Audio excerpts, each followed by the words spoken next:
Hello. This video is about how to avoid getting your browser hijacked. You know, sometimes, probably most people have seen it at some point, you put in a search request. This is Google, by the way, but there's some awesome cricketing thing happening today, so hence the picture has changed. Anyway, you put in a search and it brings you up links for things which are not quite what you were expecting, and if you click on them it takes you to rubbish sites, really. Or if you know where you're going and you put it in up there, you go to the wrong site. For example, let's search for I don't know, movies or something. What have we got? IMDb. Whoosh. That's a movie site.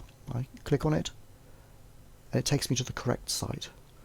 Okay. Similarly, if I just put it in here,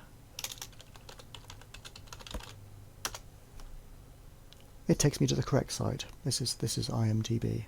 Oh, this, by the way, I have an add-on called Ghostery, which tells me who's looking at my clicks, all the advertisers that want to know what I'm up to. But anyway, this is correct. So if your browser is hijacked, you put in something and you'll be sent somewhere else, like buyourdvds.com or somewhere, I don't know, whatever. Or you may find the appearance of your search page has changed, or little adverts are springing up down here or something like that. Or even the browser just doesn't respond properly, it won't take you anywhere. It'll bring up a list of search results and you click on them and nothing happens. All these things can happen, and they all mean that your browser has been hijacked. They can mean that your computer is infected in other ways, but the basic idea is it's broken. And when I clean up people's PCs, the question I'm most often asked is, well, how did it get this way? How did it get infected? And well, the answer is there's lots of ways, but first of all, it can happen despite whatever you do. I mean, it can just happen by bad luck. You visit some infected website and zap, your computer is infected as well. Some hackers have got onto it because of some vulnerability in the browser that Microsoft or Firefox or whoever haven't fixed with the latest update yet. Or your antivirus program missed it because the hackers got there first with some new idea of how to infect browsers, and it's a war. It's one improvement after another needed to keep up with the scoundrels and rotters out there who are after your bank details or advertising clicks or whatever. So, okay, it can happen through bad luck like that. You just happen to visit the wrong website and tough luck. But more often than not, it happens because you have installed the junk yourself without realizing it, typically. And I'm going to show you how that happens. This will account for 90% of the browser hijackings and maybe more. Supposing you want to go to a legitimate website and you want to download some legitimate software. Let me choose one. There we go. Adware Cleaner from CNET. They're both legitimate. It's a legitimate website, it's a legitimate adware cleaning program, a junkware removal tool of sorts. Lots of advertisers want to know where I'm clicking, as you can see. Lovely, isn't it? Now here we are on the website, and where the heck do I click to get the software? What is all this stuff, right? Is it here? Start download. Whoa. You've come here to download some software and it says start download. But actually that is a banner ad for some junkware, okay? Reg Clean Pro, whatever that is. Is it this one? No, that's a little advert as well. There's more stuff down here. Ah, another green button. Could it be this? Well, no, of course not. It's actually this one. Strictly, it isn't even this one, but this is the one that CNET want you to click on. I'll explain why it isn't in a moment. The true link is this little blue one here, the direct download link. When that is available on CNET, that is where you go to actually get the file that you actually want. So I would click on it, and hopefully it will come here and it will just let me download it. Yes, I can just straight away save the file. Okay, but I'm going to go back and click on the other button, or look at the other button, because most people will click on this other button once they figured out. But this button, if you look at the small print, that is, point at the little eye here, the cnetdownload.com installer is a tiny ad-supported stub installer or download manager that helps securely deliver your downloads from download.com servers. We also include offers for carefully screened software, blah blah blah blah blah. In other words, it's an advertising shove it down your throat junk ware deliverer that delivers junk at your request, of course. And they think that by giving you this disclaimer here that they've absolved themselves of moral responsibility. They've only absolved themselves of legal responsibility at best.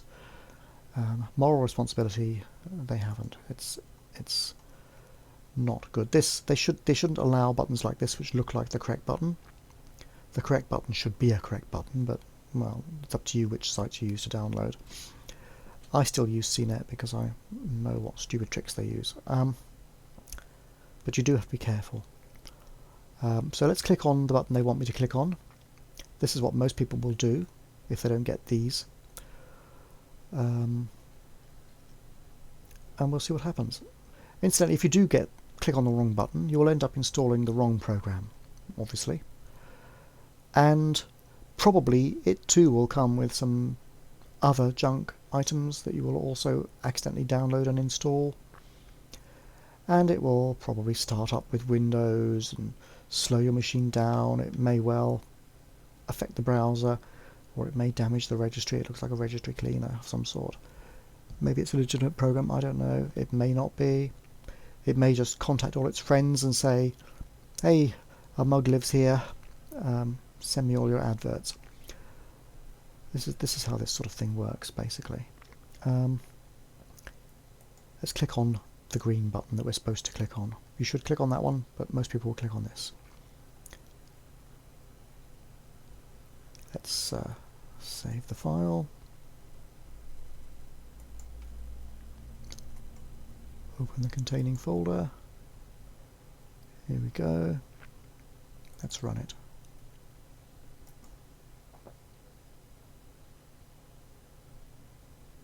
Hooray! Adware Cleaner, that's the program. Looks okay. Step 1 of 7, for goodness sake. Why do we need so many steps? Next thing. Well, most people will just say, oh, what's all this rubbish? Accept. Well, wrong. Do not accept. Just double check what it is. Please read the following. Yeah, definitely. Install Search Protect to set my home page and default search to conduit search. This is well-known scumware, right? It will change your searches in Internet Explorer, Firefox and Chrome.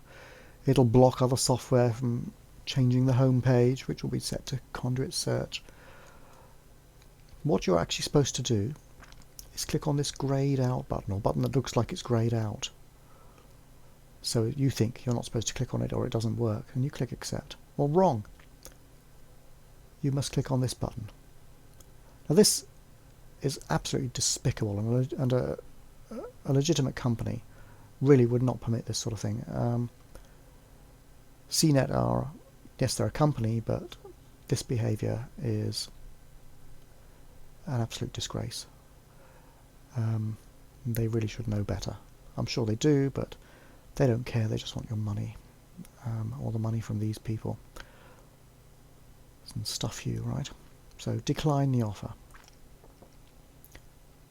Oh, another one. Jotzi adds tools to your internet searches and slows down your browser, all sorts of things like that. Jotzi content includes advertisements and is not affiliated with any blah blah blah. Yeah, so a lot of junk, right? Decline it. My PC backup, more junk. Look, if you want to back up your PC, do your research and find a proper program and get just that program, okay? Decline. Yet more stuff. DL Cleaner. Sounds like it's going to remove all sorts of threats and stuff. It's probably a pest itself. Otherwise, why would it be selling itself to you in this disgraceful manner? Decline. Finally, we get the proper program, right? I don't need to install it, so I've got it, so later, right? Whoosh, and it's gone. Whoops, just pop this back onto the screen, there we go. So that's an example, okay. That is very typical. Let's look at another one. Let's see. People need Acrobat Reader a lot, don't they? Where can we get this from? Warning, even in Google the top things are adverts now. You have to watch out and look for the proper place. And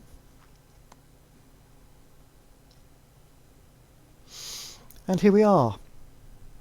A few little advertisers wondering what I'm clicking on. And there's a big yellow Install Now button. Hooray! But hidden away secretly in the middle of the screen, admittedly, but who's going to read all this junk, is an optional offer.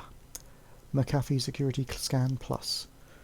Well, this is a legitimate antivirus whatnot program, okay, but most people will already have an antivirus program on their computer, and if you have more than one on there, it slows your machine down, it can cause crashes, because they fight each other. They're both trying to scan the same files at the same time. So if you want an antivirus program, do your homework, find a good one, preferably a free one, not a commercial thing which wants money from you,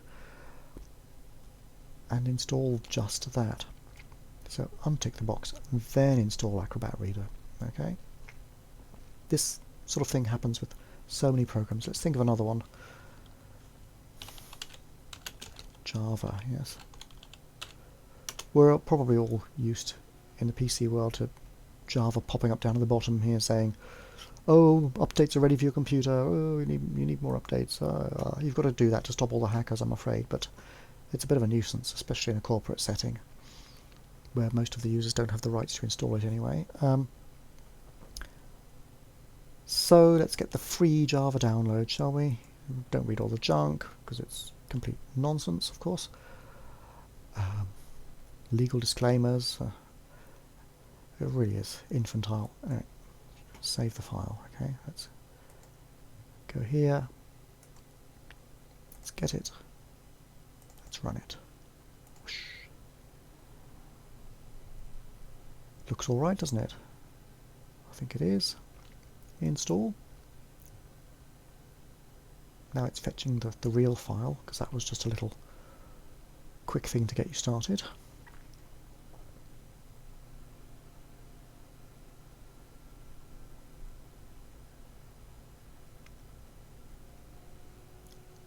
And boff. The real file starts with an advert. Install the Ask toolbar. Set and keep Ask as my default search provider. Again, most people just click next. Wrong, wrong, wrong. Turn this rubbish off before you go ahead. Okay. You don't want stuff changing your search providers or adding toolbars. Now I don't need to install this. I've already got it, so that's it. So I hope that has explained or given you an idea of how you can accidentally install rubbish that you don't want on your computer, and hopefully you can avoid it in future. You just have to look carefully at what the screen is saying to you and try and figure out which way to tick the boxes or click the buttons so as to just get what you want and not all the other rubbish. Okay, well that's it. I will probably do another video on how to clean up your browser after you've infected it. But that'll be a separate video. I don't fancy infecting my machine first, so I might try to think of a way of doing that without getting an infection, but we'll see. Anyway, hope you found it helpful, and goodbye for now.